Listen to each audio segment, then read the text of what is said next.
I think you're live now. Okay, can. Is there anyone in? Yes, I I think some of okay, them are tuning in already. okay, can. Good evening, everyone. Thanks for joining in. Maybe we wait for a few more minutes for others to join in. In the meantime, do like and subscribe to our channel and push the notification button so that you can get instant updates when we go live again. So we do have plans coming up on a weekly basis to add value to our community. All right. So for myself, I do specialize in financial planning for Muslims, and for several years, I've been doing this lah since I started my career in this line. Okay. To manage expectations due to time constraints, I won't be able to cover everything, but I'll do my best to deliver as much value as I can. Okay. So maybe perhaps we can wait for another few more minutes while we Mm. let other friends to enter. Okay. Yeah, sure. So Firdaus, so maybe you can share a little bit. The last Hmm. round you were sharing about the topic on how to help the Muslim clients to ease their worries on the inheritance to their daughters and wives, right? So how do you feel about the sharing session, the last round? Yes, so previously I covered a very controversial topic about females receiving lesser than males when it comes to Islamic inheritance, which I'll still touch on it later on, but not so much. So that has always been a hot topic when we're talking about estate planning for our Muslim clients. So I debunked some myths and I cleared some misunderstandings, and I believe at the end of the day, Mm. it's a matter of lack of understanding and knowledge from both the advisor and the client side. And I do share some of the ways that we can help our Muslim clients better secure their legacy, especially for their female beneficiaries. And also using our insurance products lah. Yeah, so based on the last live, we had a couple of conversations over the chat. So I do hope that we will continue having conversations over in the chat section. So any question that you'll have, don't wait until the end. Just post there, and as and when I see the comments, I can attend Mm. to it then and there. Okay, Yeah. so looking forward to a very interactive session tonight. Yes, I'm also very excited because I have received many feedbacks that a lot of even the Chinese advisors, right, they want to attend this session because they want to serve their Muslim clients better. Yeah, Hmm. so I'm so excited to what you will be sharing for tonight. So maybe you can kick off when you are ready. I think we can start. Okay, Ken, thank you, Kyra. So let me share screen.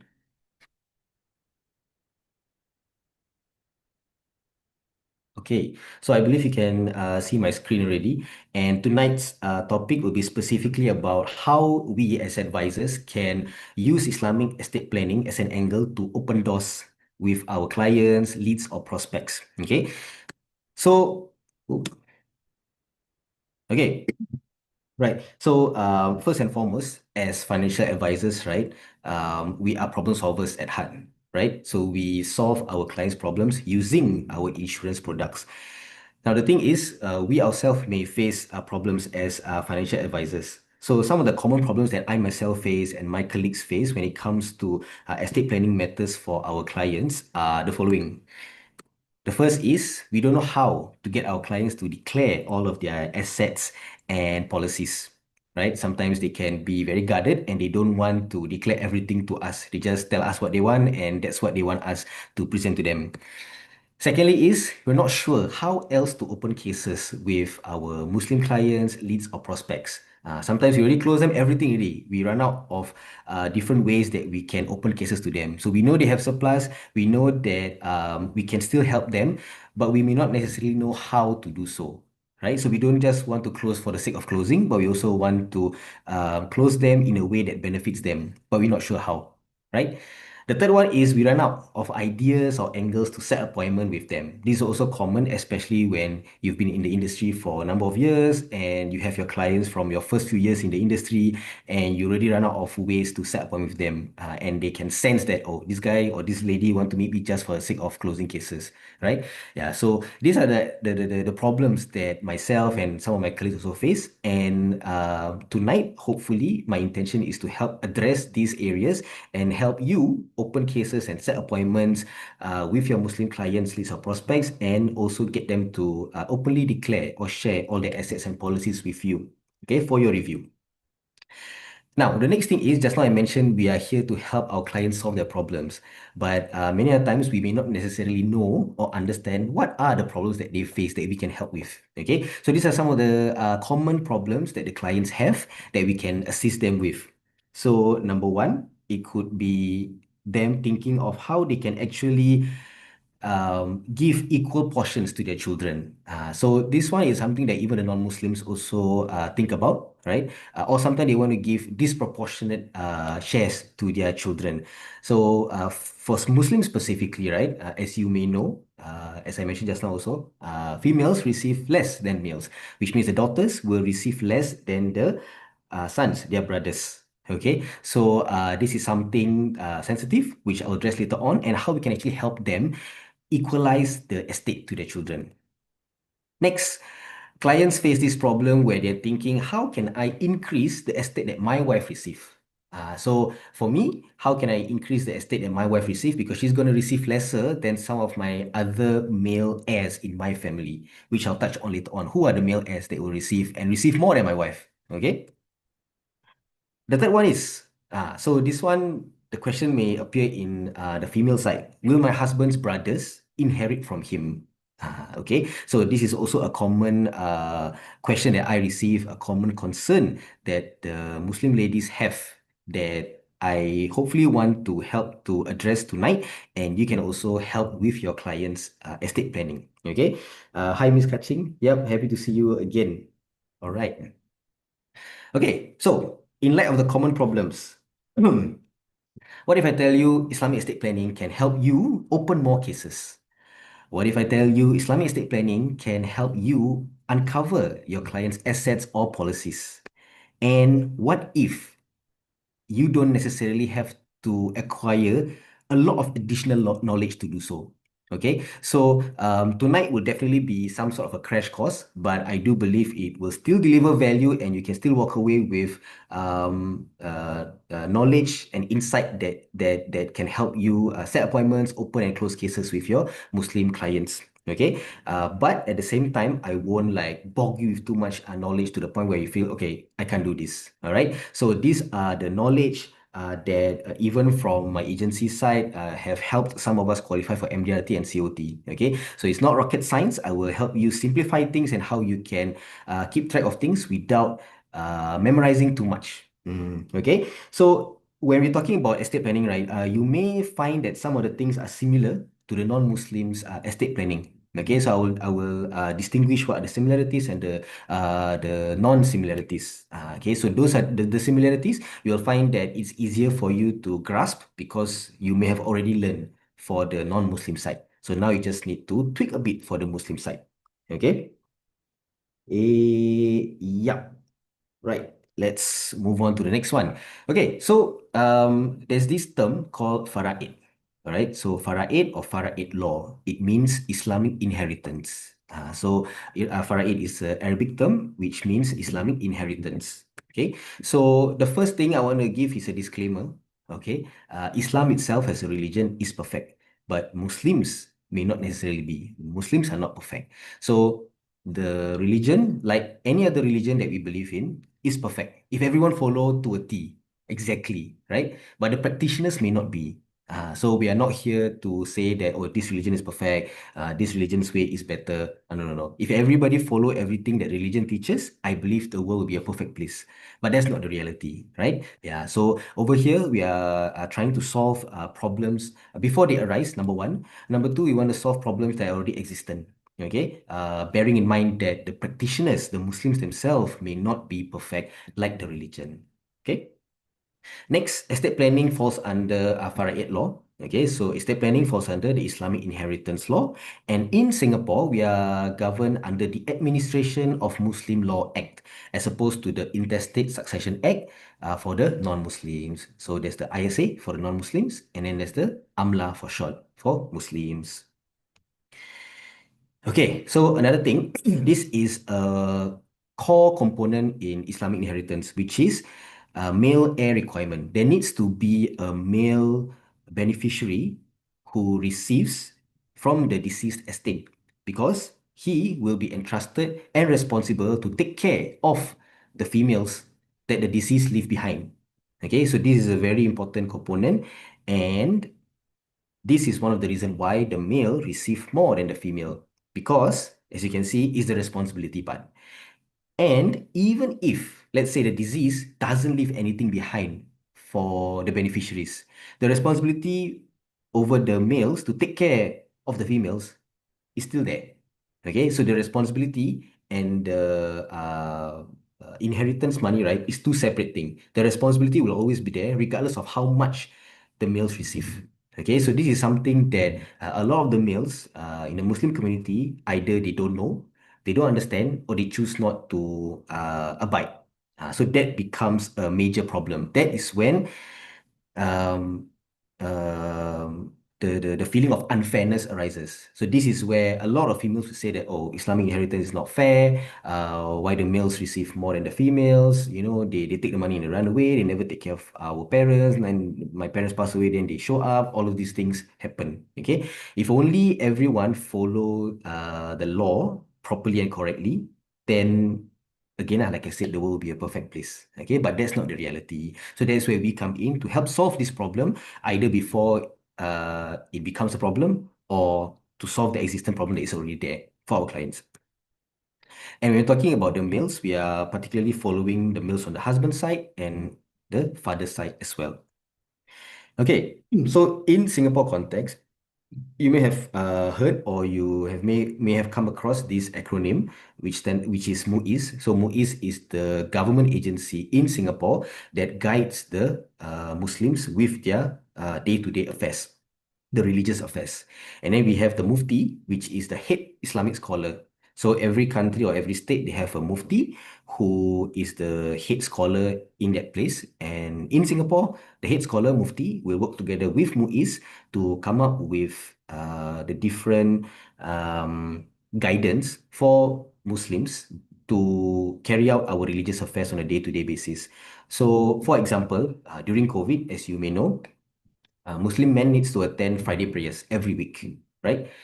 And in light of COVID, because it is a health crisis, so MUIS and Mufti have decided that, okay, because this is a health crisis, it poses a threat to the community's health, we will follow the COVID restrictions, the circuit breaker rules. Okay, so we will limit the Friday prayers for now. And then once the COVID restrictions start to wear off a bit, that's when they say that, okay, men can resume praying at the mosque for Friday prayers, but they have to maintain social distancing. So we cannot pray very close to one another anymore. So we have to maintain social distance. And then slowly, once the circuit breaker is lifted off, then we can resume prayers as per normal. So we also have to book the trace together for our Friday prayers. Okay, so the MUIS and Mufti are not changing the laws, they are just contextualizing in today's day and age. Okay, so that's what they do, and that's where we as Muslims in Singapore also take direction, not only for the day-to-day religious affairs, but also for inheritance, right? Okay, next. This is also something important to note. Who are the Faraid beneficiaries? Who are the ones that will receive under the Islamic inheritance law? So the categories that are compulsory to receive are three. Okay, the first one are the parents, followed by the spouse, and lastly, the children. Okay, in no circumstances do these three categories of people do not receive any share of the deceased estate. Okay, so in some cases, I have female clients who come up to me and they say that how much will I receive? Do I even receive? Because my husband's parents are still around. Okay, so that should not be a concern at all. Okay, because the spouse is mandatory to receive. The husband or the wife is compulsory to receive a share of the estate. How much is a separate matter. Okay, but they confirm will receive. They have to receive. Okay, and the parents also the same, right? So they may think that, oh, now my son or my daughter get married already. Do I receive any share? The answer is yes. Okay, and for the let's say the deceased, right? If the parents are divorced, that is a separate matter. That is between them. But me and my parents, I still have a relationship with my mother. I still have a relationship with my father. They will still inherit from me. I will still inherit from them. So their relationship is secondary to my relationship with them. Okay. No matter how many kids I have, they also will receive. My parents will still receive. My spouse will still receive. Okay. Yeah. So just now we were talking about the male heir requirement. So as long as the deceased leaves behind a male heir in any of these three categories, then the estate will not flow out of these mandatory beneficiaries. Meaning to say, let's say I pass away, my father is still around. Okay, so he is a male in the parents category. So my brothers, my sisters will not enter the picture. They will not receive any share of my estate. Okay, let's say my father passed away already, but my mother is still around. My wife is still around. I have a son. Okay, so then my son is the male heir out of these three categories. My siblings will still not receive. Okay, so that's how it works. As long as there's a male heir in any of these three categories, the estate distribution will not flow out of these three. Okay? Right. So of course, we have to talk about will. When we talk about will in Islam, it is different from the non-Islamic will. Okay. So one key difference is that we can only bequeath a maximum of 1/3 of our estate through our will to non-mandatory faraid beneficiaries. Meaning to say, if I want to donate, if I want to give to my adopted children, right? Or my friend, example, right? My best friend. Okay, maximum I can give away is 1/3. The 2/3 is mandatory to give these three categories of people. So again, like I said, in no circumstances do this category of people do not receive any share of the estate, even if the deceased wants to give away some of his or her estate. Maximum they can only bequeath 1/3 via a will. Okay, so as you can see, when we're talking about the will, right, it is not a holistic solution whereby you are limited to 1/3 of your estate only. Okay, so it may not necessarily solve the problems that our clients may have, right? And also, as you know, wills can be contested. So what is the alternative for our Muslim clients, and especially where can we come in, and how can we have a win-win situation, right? If you write a will, if you don't charge the will, you may not earn. But how can we earn? Through our insurance products, right? We shall cover in a bit. Okay, so another way that we can help our Muslim clients, apart from writing a will, is we can give hiba. Hiba means gift. So hiba is an Arabic term which translates to gift. Okay, so gift, you can give anything to anyone, anytime, as long as you are alive. Okay, which means to say the ownership must change hands while we are alive. All right. So there must be clear indication that this thing belongs to that person when we are alive. Okay. So a gift, right? It doesn't take effect after we pass on. It already takes effect now when we are alive. All right. So some of the common examples in Singapore context will be nomination. So MUIS have recognized that nomination is a form of a hiba. So when we nominate our sum assured away to our beneficiaries, whoever that may be, right? It may not be the three categories just now also. It is valid. We are saying that right now, this sum assured belongs to that person. It's just that I haven't passed away, they cannot take the money. That's all. It's the same as CPF also, right? When you nominate your CPF, you're saying that this money belongs to that person already. But when I live, I use first lah. When I pass away, this person will take. But the ownership already changed. I already agreed that this money will go to that person. But the condition is that I have to pass away. But the money is already theirs. I already agreed on that already. Okay. Another example in Singapore context is the joint tenancy contract.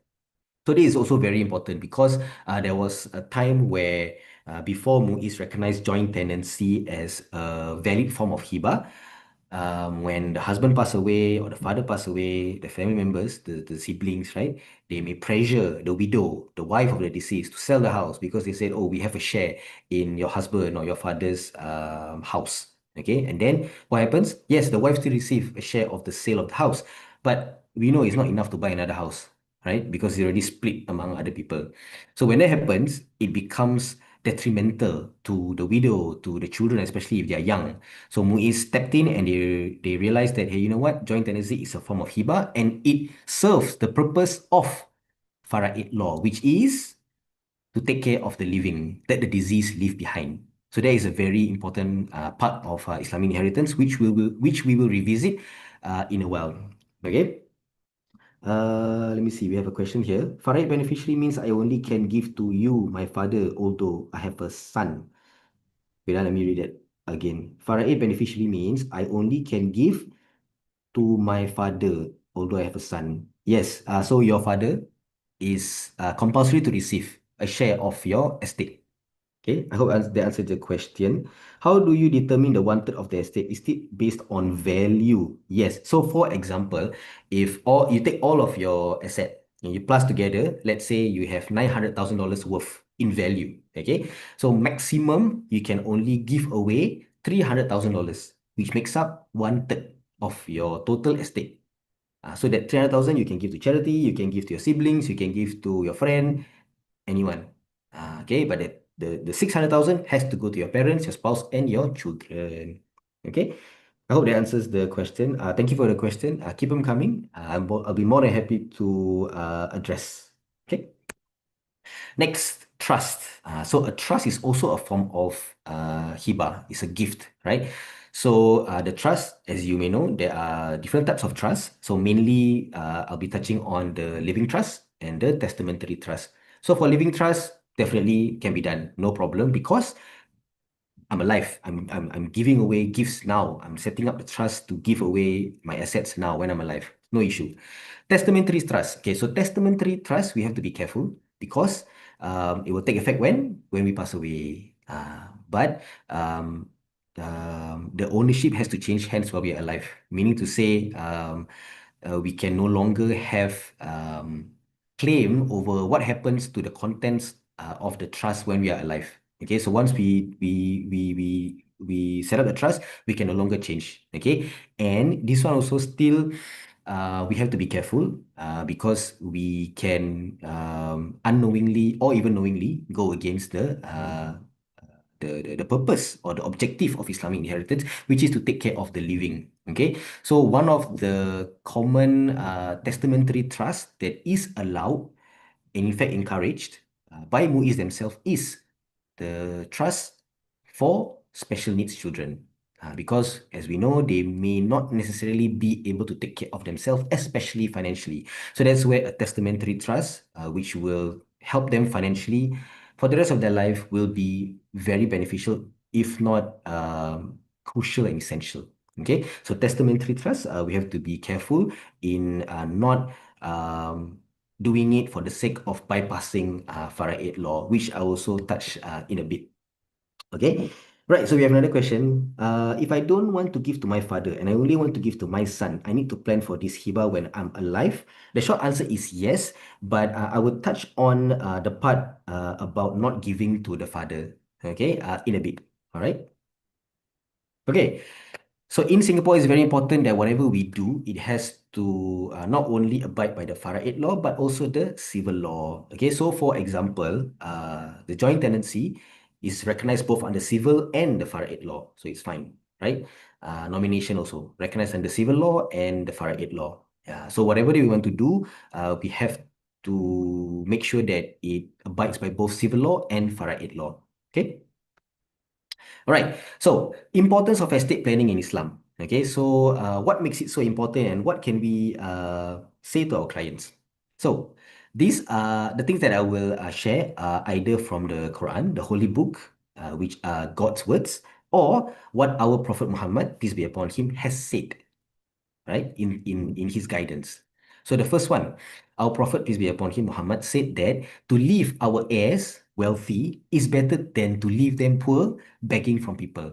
Okay, so you can use this and you can also get your clients to look at this reference. This is a reference. Okay, so it is a narration from our Prophet and it is found in this source. It's called Sahih Bukhari and the reference number is 5039. So this is the 5039th narration of our Prophet. So he says that it is better to leave our beneficiaries rich as opposed to leave them poor begging from people, right? So this is a direct instruction from our Prophet to say that, hey, leave your beneficiaries rich so that they don't leave, so that they don't end up poor begging from people, okay? The next one is, this is from the Quran. our God, Allah says that those of you who die leaving widows should bequeath for them a year's maintenance without forcing them out. Okay, so of course this is classical Arabic and not and language, right? As you know back then it was very classical language. So let me infer the meaning here. So over here, it says that those of you who die leaving widows. Okay, so first of all, I don't know if I will die leaving my wife as a widow, right? But it is trying to say that if I am married, right, there might be a possibility that I die before my wife. And if I die before my wife, I will leave her a widow, right? So that is telling me that, hey, you married man, you might die before your wife, and your wife might be a widow in the event you pass on before her. Okay, point number one. Point number two, I should leave behind for my wife a year's maintenance. Okay, meaning to say she is self-sustainable. She don't have to seek help for food, for water, for shelter, for money, at least for 1 year. Okay, and this is a direct instruction, a direct command from God Himself in our holy book. Okay, so this is the point number two. The point is I need to ensure that if I die before my wife, I have to ensure that she has at least 1 year's worth of maintenance to be self-sufficient, to take care of herself, so that she can sustain herself, right? The third point is without forcing them out. This is referring to accommodation. So I need to ensure that if I die before my wife, she has a place to stay without her being forced out of that place of accommodation. Okay, so I need to ensure that she can eat, she can drink, she has money to take care of herself, and she has a place to stay on her own, at least for 1 year. Okay, so these are the three parts, these are the three components. So it is telling that if the Muslim man, you get married, there may be a possibility that you die before your wife and you are leaving her widowed. And if you do leave her as a widow, you need to ensure that you leave behind enough for her to take care of herself, at least for 1 year, and she will not be forced out of the house. Okay, so this part, forcing out of the house, right? You can link back to the joint tenancy. So that is how we can see the relationship, right? So inside the Quran, God says that the wife should not be forced out, right? And then just now I shared the case study whereby siblings of the deceased male may pressure the widow to sell the house, right? And then she doesn't have a place to stay after that because the money that she received from the proceeds of the house is not enough to buy another house, right? Let's be realistic here in Singapore. Yeah, so this is a clear instruction to ensure that the widow has a place to stay, and that's where the joint tenancy is very, very useful in this scenario. Okay, so this is a direct command from God to ensure that our wives are self-sustainable if we pass on before them. The third one is also a narration from our Prophet. He says that it is not permissible for any Muslim, man or woman, who has something to will away to stay for 2 nights without having their last will and testament written and kept ready with him. Okay, so again, classical language, let me just unpack a bit. So basically, they're saying that any Muslim who has any form of asset under their name, anything under their name, savings, investment, insurance, gold, whatever it is, right? Anything that they have under their name, any assets, they cannot go for 2 nights. Cannot go for 2 nights or 2 days, okay, without having some form of will and testament written, without having some form of estate planning done and kept ready with him. Okay, so meaning to say, if I have something under my name that will fall under my estate when I pass away, I need to ensure that my estate planning is done, and I cannot go more than 2 nights without having my estate planning or estate matters sorted out. Okay, so these 2 nights is a direct message of urgency. So we as Muslims, we cannot delay or we cannot procrastinate on estate planning. So that is how important it is. And again, this is a narration from our Prophet. It can be found in Sahih Bukhari, reference number 2738.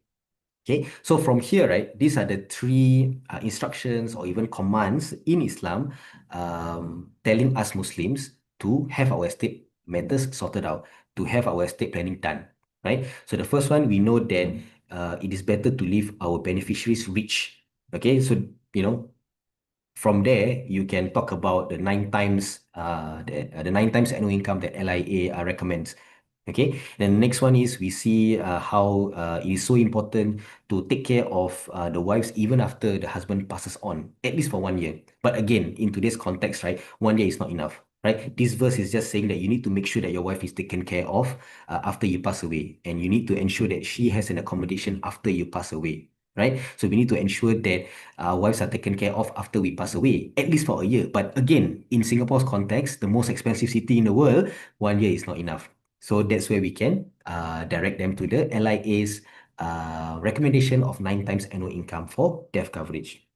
And the third one is a straight instruction to do estate planning in general, right? It cannot be something that we delay or we put up for other matters. It is something that is urgent and important, and we have to look into it.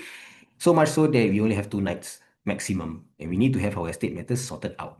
Okay, so again, this doesn't necessarily mean they have to make a will. It just means that you need to have some form of estate planning done. Okay. Yeah, okay. So inheritance calculator. So let me bring you all here to Google. Okay, so Google, you can just type inheritance calculator SG, and then you can search. Okay, so it should bring you here to the top search, which is the online trial inheritance calculator. This one is directly under the Sharia Court Singapore, which is a government agency website. Okay, so over here, this is where you see the distribution of estate for Muslims. Okay, so I will use my own example to show you how it will look like for me. Okay, so gender is very important because it makes a difference between male and female, the distribution. And then this one, the School of Muslim Law. So there are 4 mazhabs, or what we call School of Muslim Law. This one doesn't mean that it's different types of Muslims. It just means different teachings. So there's some slight differences, especially with different parts of the world. Okay, but generally it's still the same. If your client don't know, then just select the first one, Shafi'i, which is the majority in Singapore. Okay, yeah. So this one you just ask your client. If they don't know, just select the first one, Shafi'i. Okay. Okay, so over here for me at least, I had my father is still around, my brother is still around. Okay, so over here as you can see, there's different categories. There's the nephew, same father, uncle, same grandfather, and then for brothers also, there's the same father, brother, same mother, brother. Okay, all this makes a difference. And for the female side, I have 2 sisters, my wife and my mom is still around. Okay, so my grandparents are no longer around. Okay, so this is my family nucleus. So I want to show you how it looks like for me in the event I pass on. Okay, so let me bring you down first. Over here, non-beneficiaries, my siblings. So the following family members are not entitled to any share of my estate because they are family members who are more closely related to the deceased. Okay, so who are they? They are my parents and my wife. Sorry, I forgot my daughter. One moment. My daughter. Yeah. Okay.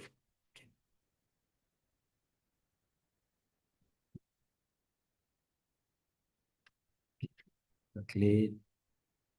Oh no. Okay, let me refresh it. One moment.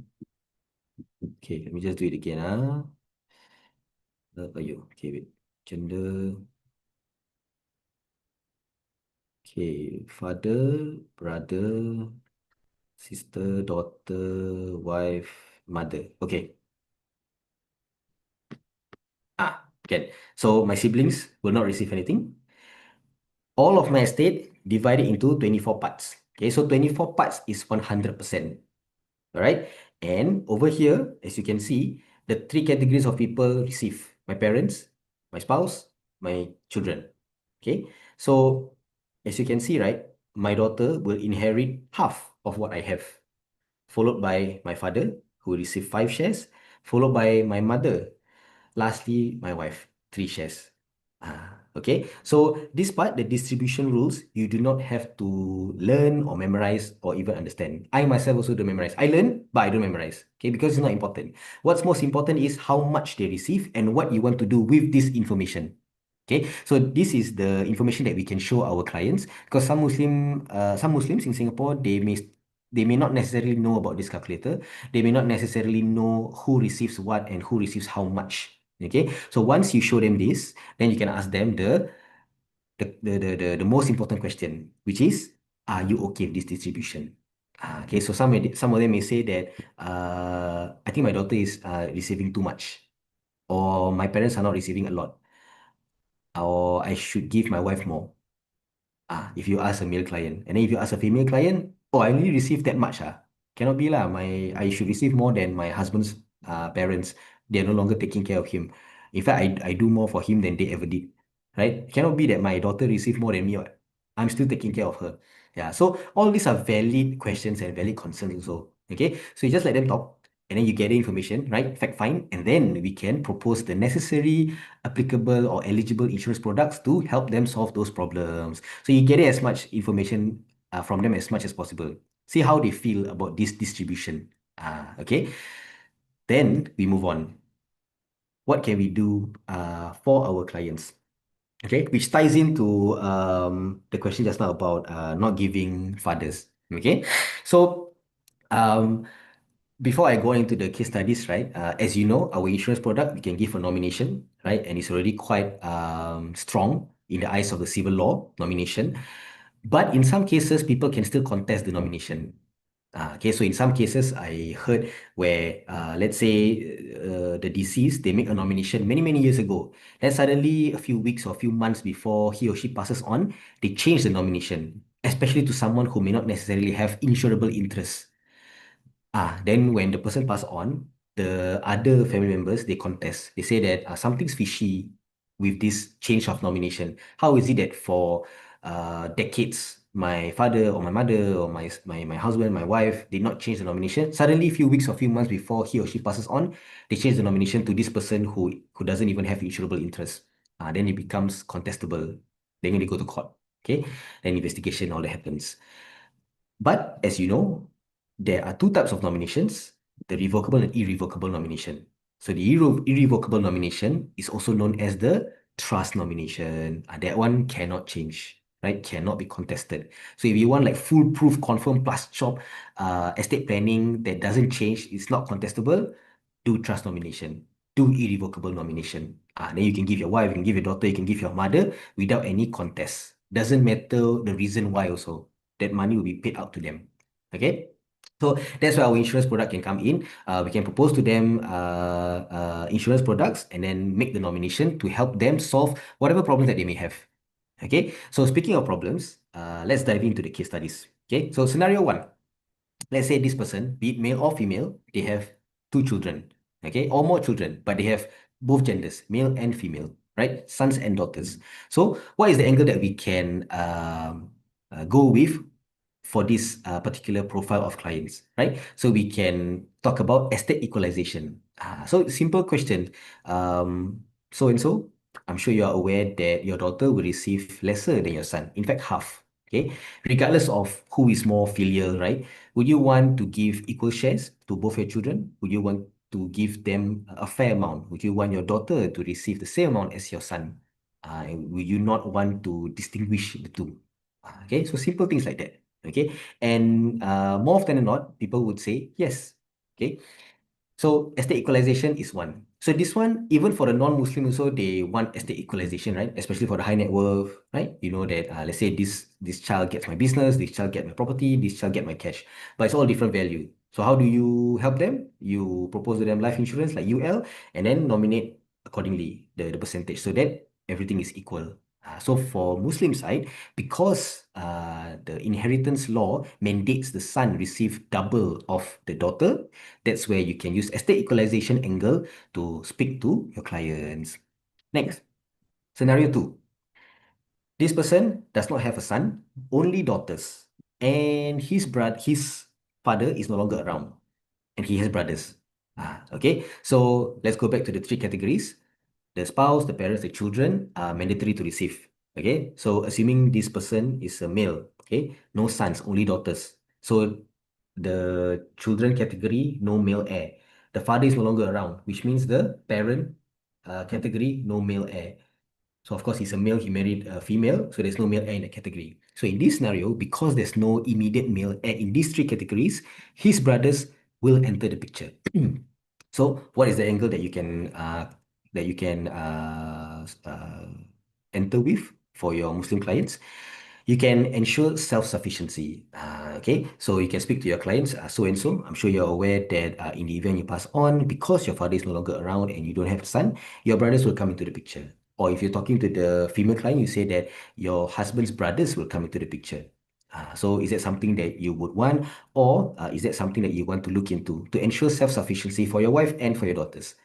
So if you're talking to the female, you can say that shall we look into the estate planning for your husband to ensure self-sufficiency for yourself and for your daughters, so that you don't have to depend on your brother-in-laws.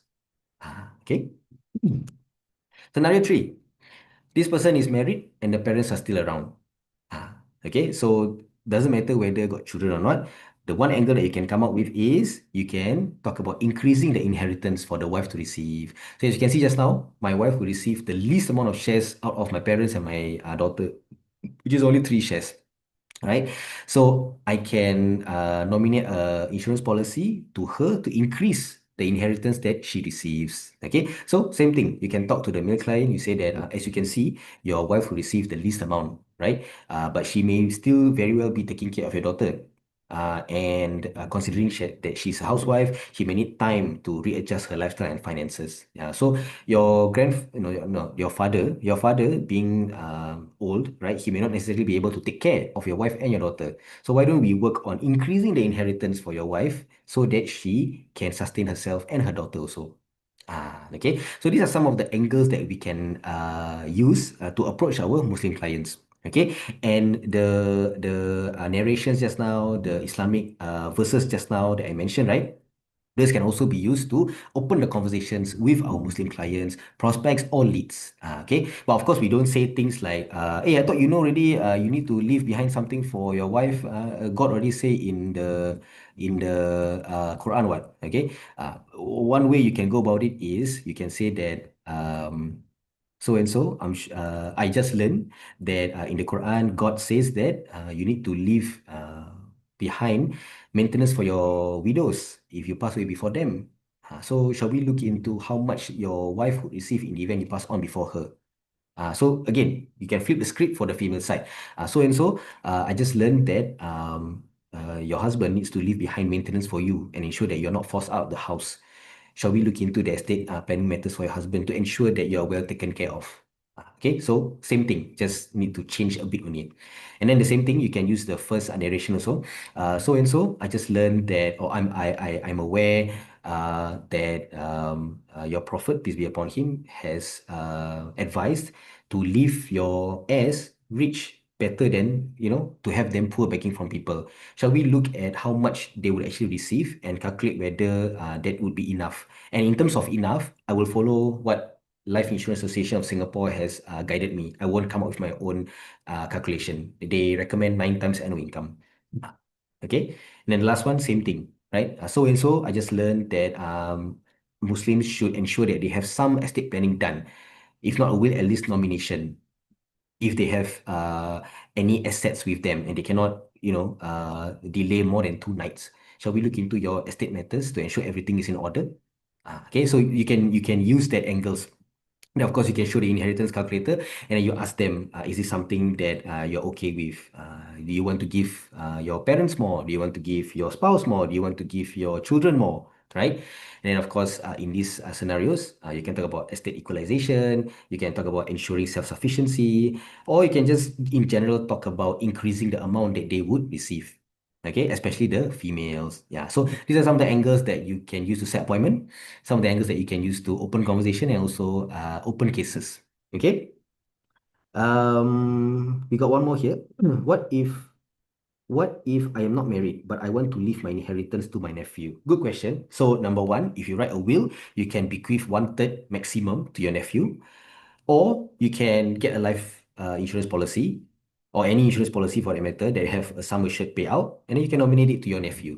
Okay, so from the advisor standpoint, right, that's where you come in to propose the necessary product to your clients. So it could even be an ILP, like a pure ILP kind where it doesn't have a death benefit. So the surrender value will be the amount that they receive. So it can also be that. So I have a client, 60 plus. If he takes life insurance, it'll be very, very expensive, right? For the amount of sum assured that he'll get. So instead, he takes a ILP, so he invests instead. Okay, so it can be done also. You're welcome, Benjamin. Thank you for the question.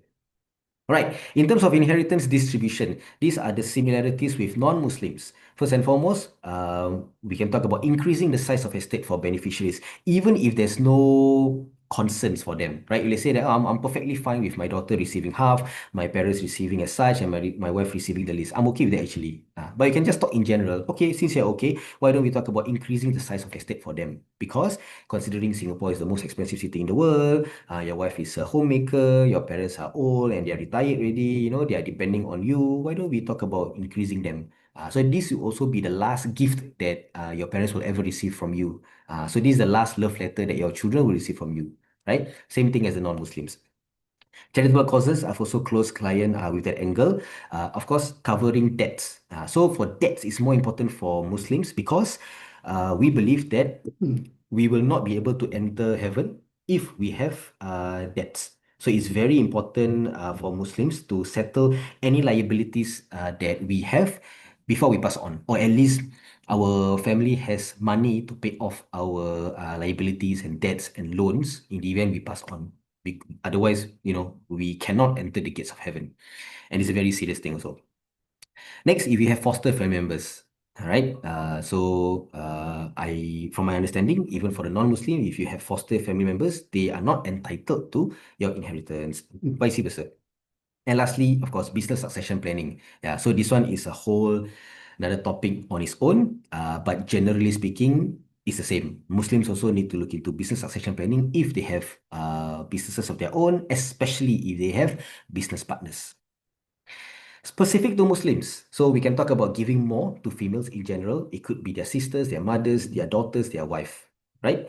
And of course, to relieve men from their responsibility. So let's say the men are responsible, right? My brother is very responsible, but he has his own children, he has his own wife, right? He has his own financial matters to attend to, right? Even if he receive money from my estate, it may not necessarily be enough for him to take care of my wife and my daughter. So to relieve him from that responsibility, I ensure that my wife and my daughter receive substantially more so that we do not burden him.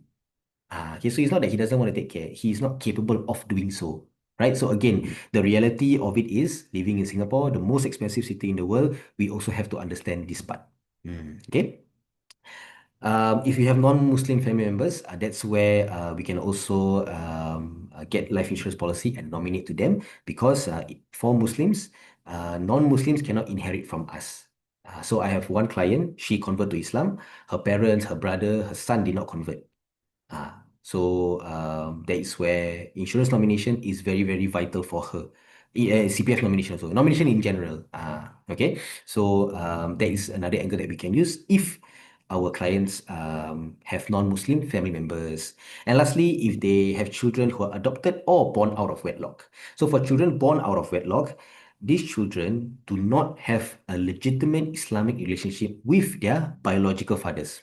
Even if the biological father gets married to the biological mother after the child is conceived, the child still do not have a legitimate Islamic relationship with the father. The child only has a legitimate Islamic relationship with the mother. So if the father and the child wants to inherit from one another, that's where nomination can help them. Okay.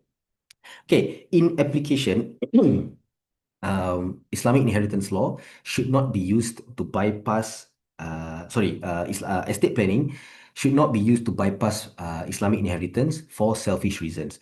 What are selfish reasons? Okay, so I like to believe that we touch our heart, we know if we are selfish or not. Okay, but to give some example, if say, and this is also very common, right? The parents favor one child over the other, and doesn't matter male or female, they just prefer this child over other children. They want to give more because this child is more filial to me. I want to give this person more.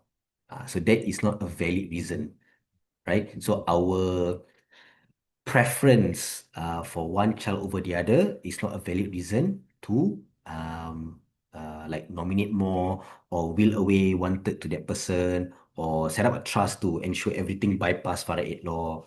So there is not valid reason. Okay, the intent of faraid is to take care of the living, especially the vulnerable, i.e., the elderly, the children, and in some cases the women as well. Okay, so we need to ensure that the faraid beneficiaries, the three categories, they receive at least some parts of our estate. So say for example, we have insurance, we have house, we have CPF, right? And we have other like maybe savings in the bank or what. So the house definitely go to our spouse. Insurance, CPF, we can nominate to whoever we want. Let's say we don't nominate to our parents. But the savings at least follow faraid law. Give the parents or give the children or give the spouse even some share of the mandatory distribution based on the compulsory faraid beneficiary categories, so that they don't feel left out. So that it also is not apparent that we are trying to really go against the Islamic inheritance law. Because at the end of the day, while we have our own wishes, the Islamic inheritance law is God's wishes. The three categories of people are set in stone. It is in the Quran. God Himself said it. It's not even like our Prophet said it. Inside the Quran, inside our holy book, God has commanded us to give these three category of people with no exception. Doesn't matter if the parents did not take care of us while we are growing up, and we live in a foster house or under adopted parents. Doesn't matter if our children are not filial to us. Doesn't matter if our spouse is very bad to us also, or cheat on us for that matter. Okay? Fact of the matter is, the law is there for a reason, and we believe that God, in His wisdom, has reasons for distributing as such. Okay, so whatever we do, we cannot have that malicious intent to bypass faraid law for selfish reasons. Yeah, so the intention is always to take care of the living and those that we leave behind, right? So it cannot be to favor some over others. Those due to receive their share, especially faraid beneficiaries, has to receive at least some part. So going back to the question just now about uh, not wanting to give your father, I may not necessarily understand the circumstances that you and your father may have, but I would say that again, going back to my disclaimer, Islam is perfect, Muslims are not. Okay, even if let's say your father is super rich, he don't need your money. Okay, he don't need your money. Still give some to him because these are God's wishes. Okay, and then we have to answer to God. And if our reason is not valid, then it becomes a sin for us Muslims. Okay, so in playing it safe and also in abiding by the law itself, we should give our faraid beneficiaries, the mandatory ones, some shares, if not all of the shares are entitled to them. Okay. So estate planning should and can be done to facilitate distribution, just like for non-Muslims, prevent disputes, and also sincerely wanting to relieve the responsibility from the men. Okay, so we want to make things easier, faster, and simple for the people that we leave behind. And talking about relieving the responsibility from the men, right? Just now, I gave one example about my brother being responsible, but he also have his own things to handle. And Singapore being the most expensive city in the world. Another thing that we want to look at is that some men, they are really not in a position to carry out or discharge their duties. Okay, so for example, if the men that receive the estate are not of sound mind, okay, so the father lost the father is really senile, so cannot take care of the females. The female has to take care of him, right? So might as well give his share to the female, to whoever it is that is taking care of the father. It could be the wife or the daughter even. Okay, but of course the said person has to also be responsible to take care of not only herself but the father who is senile and the other beneficiaries also. Another category would be men who are serving life sentence.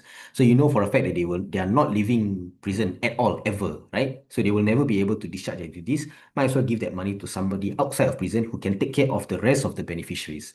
Okay, so these are some of the examples that is valid to take away their rightful share and give it to others because they will not be able to carry out their duties at all, right? So it almost doesn't make sense. And going back to what I mentioned about the objective of the faraid law, it is to take care of the living. Okay.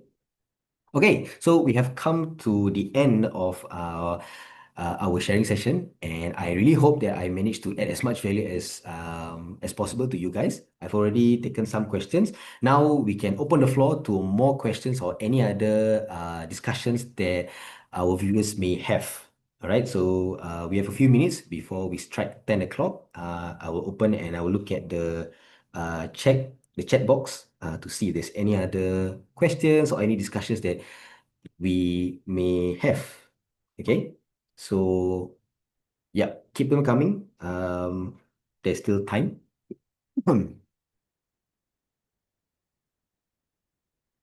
Special needs suggest to use trust. In terms of suggestion, right? Not necessarily not necessarily suggest to set up trust. You need to ensure that they are well taken care of. So say for example, depending on circumstances, the parents may not have a lot of wealth to even give away or to set up trust. That's where you can ensure that there is a guardian to take care of the special needs children who would be financially able to take care of the special needs child.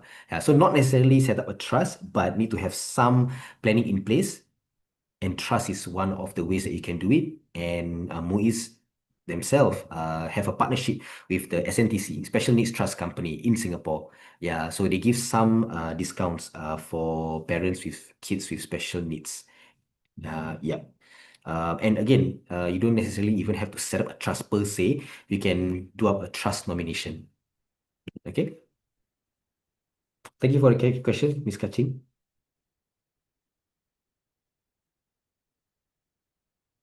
Yep.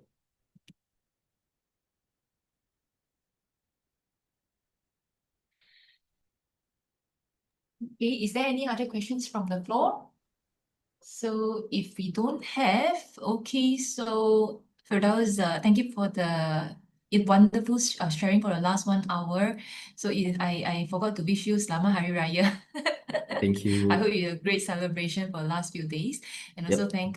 thank you to our audience who have stayed through with us for the last 1 hour. I hope you guys have learned something, because instead of just scrolling away at night, now I think you have some inspirations on how to use Islamic estate planning to open conversations with your clients. Whether you're Muslim or non-Muslims, I believe definitely your clients will have will require some form of Islamic financial planning. So for those who are interested to continue to learn deeper into financial planning for Muslims, Firdaus is the best trainer that I have worked with. Yeah, so do not hesitate to, I will share the link more about his courses, the lesson plan. I'll share it in the YouTube chat. So feel free to just go into the link to find out more about what he's going to share in the 1-day financial planning for Muslim course.